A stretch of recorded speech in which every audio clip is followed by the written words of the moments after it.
Hi, this is Rooney207. Welcome back.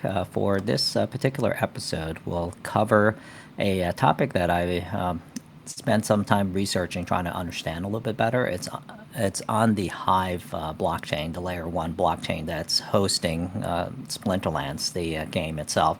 So I thought one of the topics that I get involved in from time to time is the revolving the HBD, the Hive Backed Dollar piece, and it's the 20% APR, the stability around that, and what are some of the risk and consideration. It's a stable coin, and yet it pays one of the highest of all the stable coins out there at 20% APR.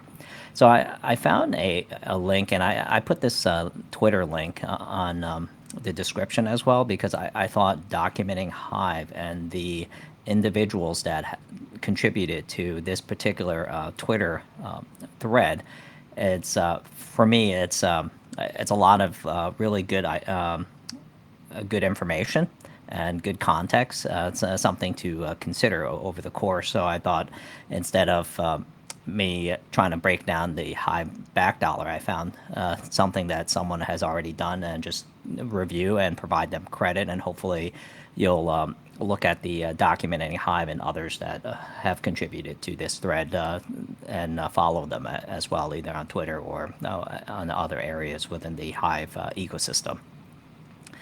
So one of the question that's asked here, it's Queen Star. She had referenced that the high-backed dollar, it's unmatched as a stable coin, and here it's powered by the Hive component of it. And as you know, we do stake our Hive, and that generates under 3% APR, and allows us to help the community, and also helps us to do transactions within the various games such as Splinterlands.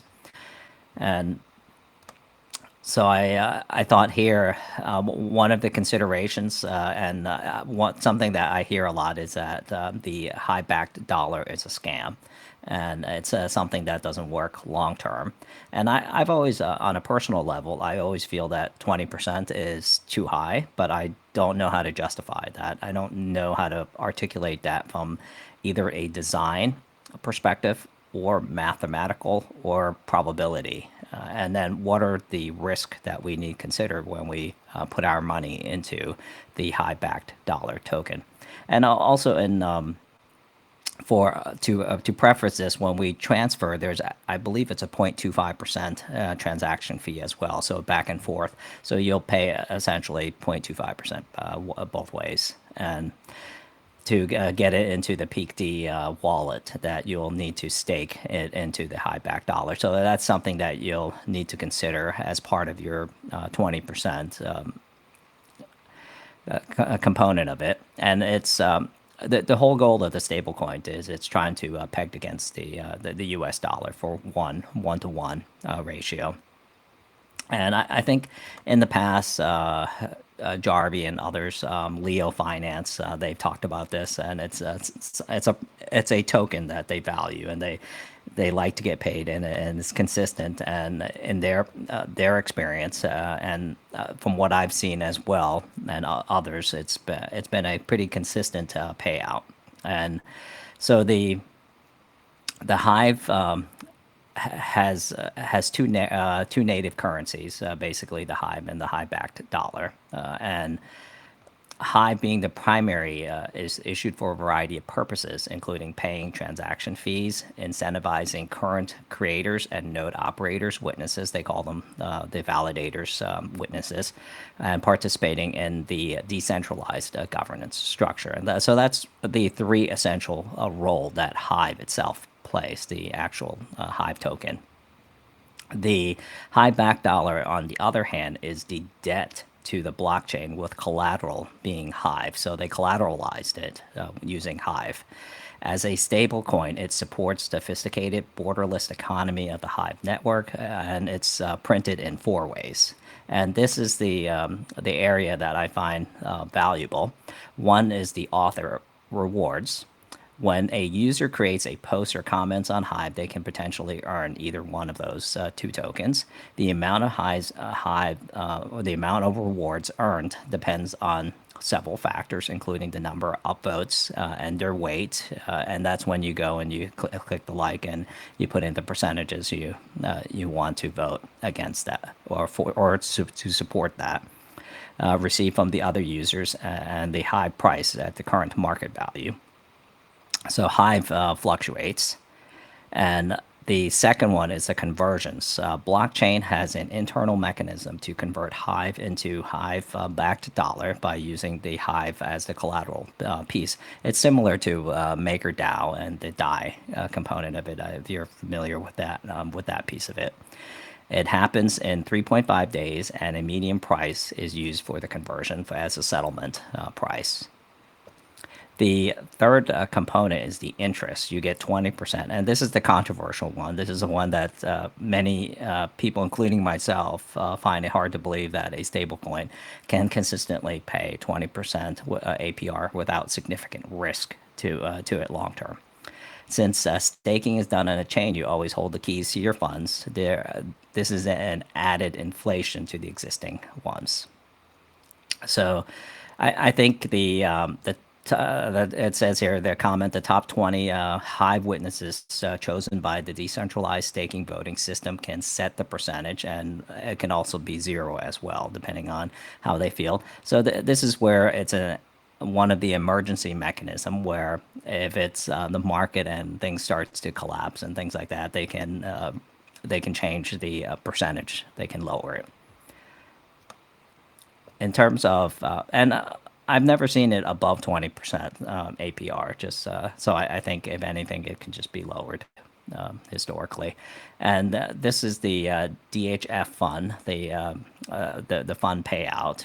It's a decentralized Hive fund. It's a DAO, and it's owned by the Hive community. So if you own Hive, I believe and you can go through the Peak D proposals for this. So that's the fourth use case for essentially the Hive and the Hive backed dollar. Funds are consumed based on decentralized voting on proposals that help in the development of the Hive network. So this helps to establish Hive as one of the premier decentralized layer one blockchain out there.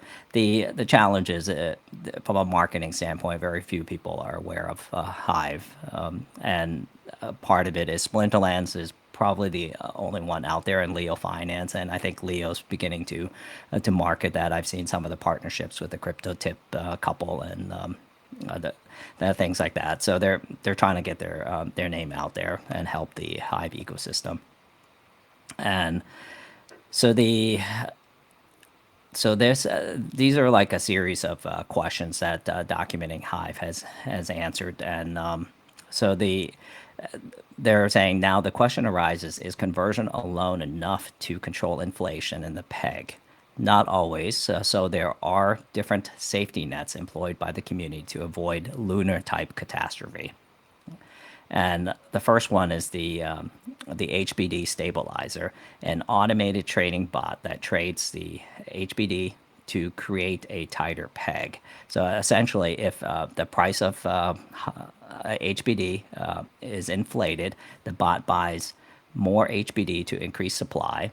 And if the price is deflated, it sells more HBD to decrease the supply. And the haircut, the second principal contingency or mitigating component is a haircut rule. HBD is designed to lose its peg when the debt limit is reached. That debt limit is 30%. And I'm assuming the witness and those initially said it so they can change the debt limit as well. It's kind of like the United States Congress, so to speak. This means if HBD's market cap reaches 30% of Hive's market cap, haircut kicks in. And the haircut is the blockchain stops producing the HBD. Author rewards paid only in Hive. Hive to HBD conversion gets disabled. HBD interest and the the Hive fund, the decentralized Hive fund payouts are always in the stakeholders' control. HBD loses its peg and blockchain doesn't guarantee $1. So in that event, that could happen. As more users start to exit their HBD position near the debt limit, its supply gets reduced, putting upward pressure on the price. And there's actually a backed dollars status here you can check, and this is the link to it. So if you follow the link to this particular Twitter thread, you can click on this and it'll show you the status, which that I did not know that this existed, this particular piece. I've heard references, like, but I didn't know the source or where to actually look for it. And then the other important thing that the documenting Hive account is saying is that they're addressing, is 20% APR sustainable? First of all, the 20% is not fixed and can be changed at any time. Inflation by this interest rate is only a small percentage. The biggest contributor to Hive supply, the HBD supply, is Hive to HBD conversions.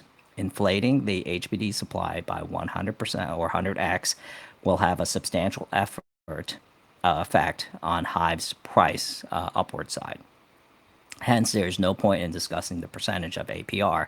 If it becomes unsustainable, stakeholders have the power and the mechanisms in place to react and fix the problem.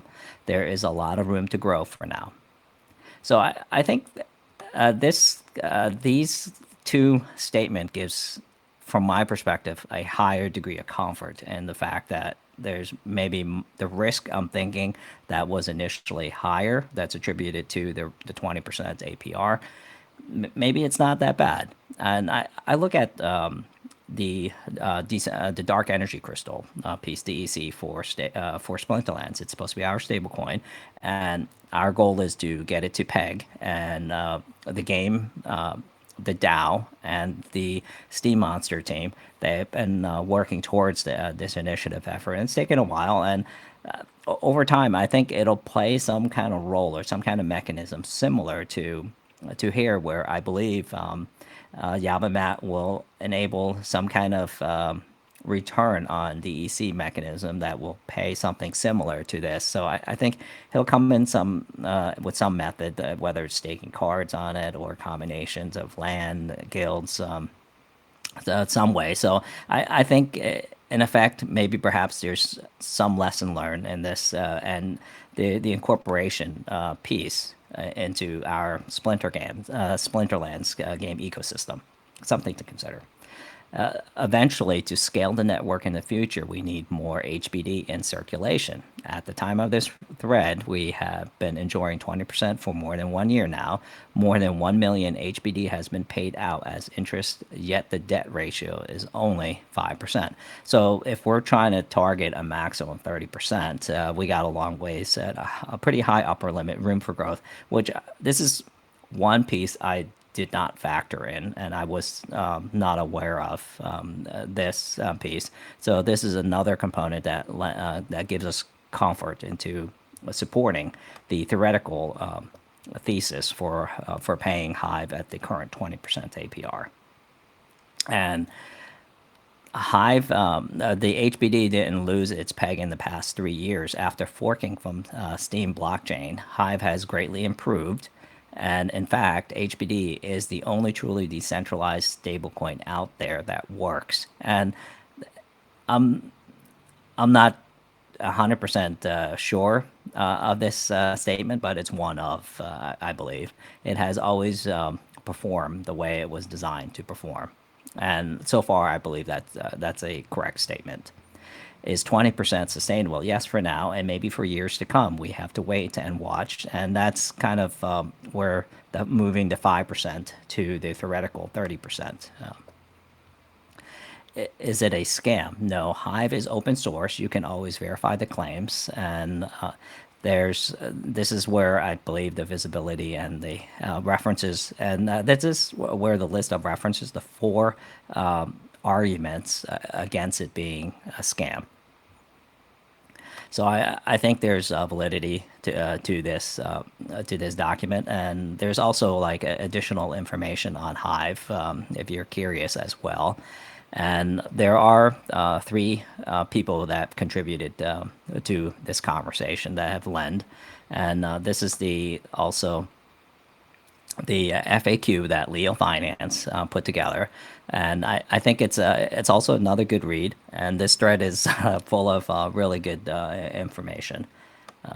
So I'm excited to have found this thread, and I appreciate documenting Hive for sharing this.